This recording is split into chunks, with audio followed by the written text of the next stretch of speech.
Welcome to Leadership DNA, a podcast for those who aspire to be a better leader. Alongside Arturo Gomez, I'm Rob Cressy. Today's topic, when to jump the line. Arturo, what does this mean? I think it means, for me, there's such a, I think a process that's been built into, I think, the interpretation of how things need to happen in the course of personnel and employees and in development. For me, it's always been, there's always been this stigma or this issue with, you have to hire somebody, they have to have 5 years of experience, or they got to have 2 years of experience. So, this criteria to me, it can mean something. I think it's certainly something that shouldn't be just brushed off the table, but I don't think that it needs to be the thing that dictates how your personnel or your succession plan exists within your organization. And I think it's interesting is there was a recent article in Harvard Business Review about how a lot of companies are losing, top talent because they're fearful. They're fearful of making decisions that are going to be probably viewed as progressive and jumping the line in terms of how they're moving these people up. And people are making decisions to just leave the business and the company because it's their time. It's their time to get a shot.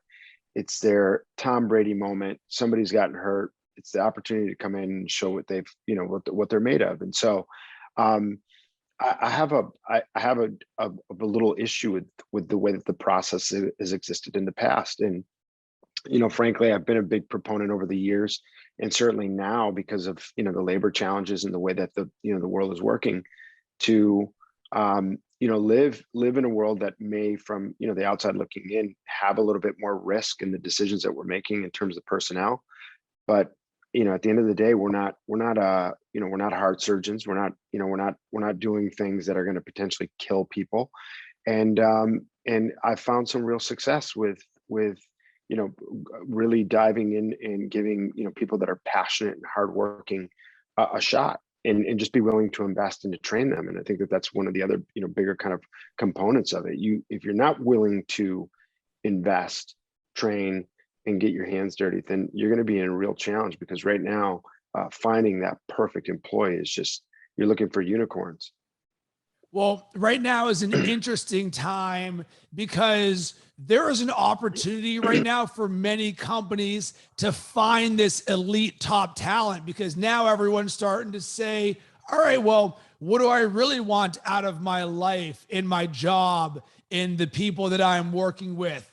And so often business can seem like it's supposed to be done a certain way. But I believe one of the things the last year and a half has taught us that you can throw all of that in the trash, that the more nimble and forward thinking that you can be as a business, the better.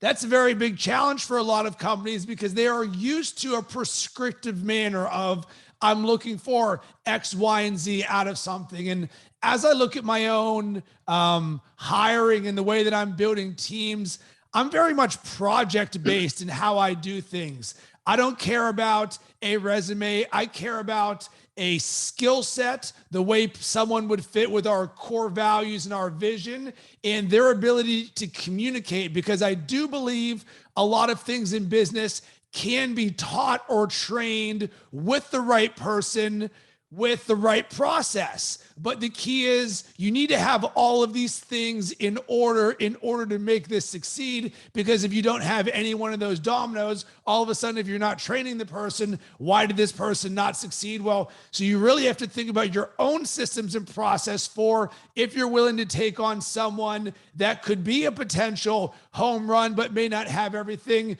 Do you have the right training in place? Are you willing to put in the time to get them to where they want to go? Because I know on my end, one of the challenges as a time standpoint as a business owner was investing in my systems and processes that allowed me to duplicate the roles to bring on the new people so that I could scale myself. I knew how to do something and I could do it as better than anybody else, but now I'm bringing on this new talent. And anytime you bring on someone new, now it takes more time and you're like, oh, that's just, what is this taking so Yeah. long for? But I had to invest in the system and process to allow me to grow to where our vision wants to go. Yeah, I mean, I think there needs to be system and process in terms of the way that people are brought into the organization, in terms of the way that training is implemented. I do think that, listen, the issue right now that we're experiencing is that, you know, people want to be the Yankees, they just don't have the salary cap, right? And it's like you just you the other thing is that we're in a very pro employee kind of time right now where the job market is fierce. There's jobs abundant, you know, that where people can go pick up work for really kind of pick and choose their own kind of salary or compensation package. I mean, that's really the world that we're living in right now, and that's across multiple industries. You know, you're seeing there's such a tightness in labor that these things are existing, and so, you know, this is more. And again, better is not, you know, bigger and better is not always you know, equal success, or does that create, you know, great culture. I think right now small to medium sized businesses need to really be looking for things that are really stand out, like how is somebody treating your guests or your customers, or are they putting in the time to be effective, are they asking the right questions? Those are the things that I think, you know, are becoming very, you know, valuable, because again, you know, I've met people that have a ton of experience, but they just weren't as effective as somebody who had zero experience, but just was, you know, had enthusiasm and energy and was doing, you know, the behaviorally the right things that I think were impacting the business in the right ways. And so, you know, we're experiencing these challenges that we've never seen in the business. And I think that, you know, we have to step away from the belief that the process needs to be as this, you know, previously defined process where you got to spend a year here, 2 years here, 3 years here, whatever, you know. And so, and there's some industries that I think that maybe that process has some weight to it. Obviously, you know, doctors as they get tenured in hospitals, that, you know, I think that makes sense.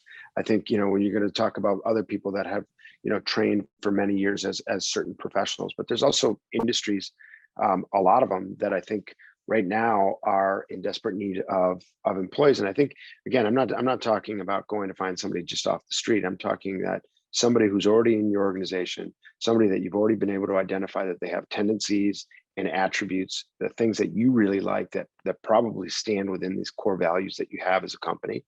And I think that you need to know when it's time to, you know, push them out of the nest and allow them to jump the line. And I think one thing that I'd be interested in talking about is we've got when to jump the line, but let's talk about how to jump the line. And I think about one of the guys that I've been mentoring for the last few years who got a job at one of the largest sports books in the United States. And immediately upon getting that job, he was so excited. It was his dream job. And I'm like, all right, what are you going to do to stand out within this giant company? And one of the things that I recommended to him was to create an internal podcast. And this is something that I had previously done. I helped create and produce a podcast internally for Yelp. One of my friends was a manager there, and I was like, dude, you got to get on the radar of all the senior leadership. How in the world do you do that in a 1,000-person company? Cool. Create a platform similar to what we have here to bring them on, talk about their success mindset, how they got to where they are and what they're doing right now. And there's a lot of opportunities out there for people who want to jump the line, because a lot of people are going to continue to deal with the status quo and say, you know what, I'm just going to keep moving up this ladder as it's prescribed. But now all of a sudden, because things are shifting, there's an opportunity for those who are go-getters to create their own leaps within an organization by doing things others don't. And I'm curious your thoughts on that mindset. Yeah, I mean, I think, you know, my mindset has always been, you know, I put a lot of faith and belief in what I see in action. You know, I see when I see results from whomever, to me that becomes a very attractive thing. And so I also, you know, again, I believe and how people interact with other teammates, and those things are very, very critical as people ascend to different levels. If you've identified somebody who's super hardworking, but they just they don't have an understanding how people need to be treated, I think that becomes an issue. But I think, as for me, the decision is sometimes based on the needs of the business. Is the business really in a spot where you have to take a potential risk and give somebody an opportunity that you may otherwise would have not contemplated, because they didn't have the resume, or they didn't have the years of experience or whatever. So I think that you need to look at other factors. And I mean, this is a lot easier said than done in terms of you this isn't something I would suggest people do with people off the street. I'm talking about people that are already within the organization, and again, you've been able to validate more about who they are. I think the other thing too is, as leaders, we need to understand that there's a real responsibility when you do this, that you can't just say, hey, tomorrow you're going from the bar back to the general manager. Like you have to, there's a real responsibility as leaders that we're there to guide, and that we're there to invest time and energy into making sure that this thing is an outcome that has a good outcome, because it's also costly to the business if it doesn't work out. So I think there's various signals that people can be kind of sensitive to, in terms of who should be that next person in line to be able to jump. But I think it's something that I'm seeing a lot of people talking about, certainly right now, because they don't have a choice. I'm curious from your standpoint on the person that you are given the opportunity, where maybe this could be perceived as a risk because they don't have everything. What does the first month to 3 months maybe look like on your end with this person, where they have the opportunity to take this leap and you're willing to give them that in faith? But how are you processing this to try and put them in a position to succeed, so that they're just not on an island? Because there still are things as business owners and leaders that we want to help provide them with to make them or help them succeed. So what's that look from your side of things? It looks like coaching. It looks like leadership. It looks like spending a lot of one-on-one time with them. It looks like being connected through various channels, whether it's through email, whether it's through text. It looks like when you see something occur and it's not exactly as you want it to be, there's got to be dialogue around there. There's got to be, again, it's all coaching. But to me, coaching really never stops. It doesn't stop in the first 3 months, and it doesn't stop in the 10 years down the road. I think there's days that coaching there's a continuity that needs to exist with coaching, and even people that are feel like they've been there's no more coaching to be done.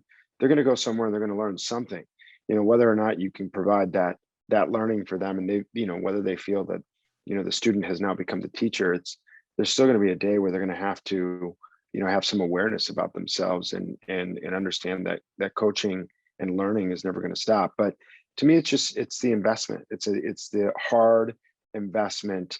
Jumping the line is something where if there was a video to it, or if there was some type of visualization, it'd be somebody at the front of the line coming back, grabbing this person by the hand and walking them to the front, or walking them to some other position in that line. It's not them doing it on their own. It's somebody being completely guided and nurtured along the way. Wow. I absolutely love that. And I'm just visualizing what that image would look like as it relates to this episode. And let's get to our action item or takeaway. And Arturo, I think that is it exactly for me. The way that you just in a crystal clear picture showed me what leadership looks like, going from the front of the line to the back of the line and holding that person's hand as they are making their way forward. Man, that is so powerful. What about you? What's your action item or takeaway from today? I think, again, as we spoke in a previous episode about getting your hands dirty and investing time in your business. I think you constantly need to be aware of who the next shining stars are, And I think that you need to have a system in a process to allow them to be nourished and to flourish within your organization. And I think that you should stop being so afraid of what it looks like or what people will say if this person doesn't have, resume that's 10 sheets long. It's, to me, I've seen a tremendous amount of good effort come from people that didn't have the resume. I've seen great input or output rather from people that did have the resume. And I've also seen some disasters, so your business, you'll get a greater understanding of your business if you're spending time in your business, working on your business. And we all have a lot of shining stars within our four walls. So take advantage of it. And certainly this is a very applicable topic for everything that is going on right now. And we want to hear from you as it relates to when to jump the line and the systems and the processes and the willingness to take risks. What is this? How does this resonate for you? How does this manifest in your life or business? Arturo, where can everybody connect with you? Yeah, the best place is going to be LinkedIn, Arturo Gomez, LinkedIn. And on my end, you can hit me up on LinkedIn or Instagram at Rob Cressy. You can also go to robcressy.com. I've got a ton of resources around leadership, content creation, brand building, and personal development.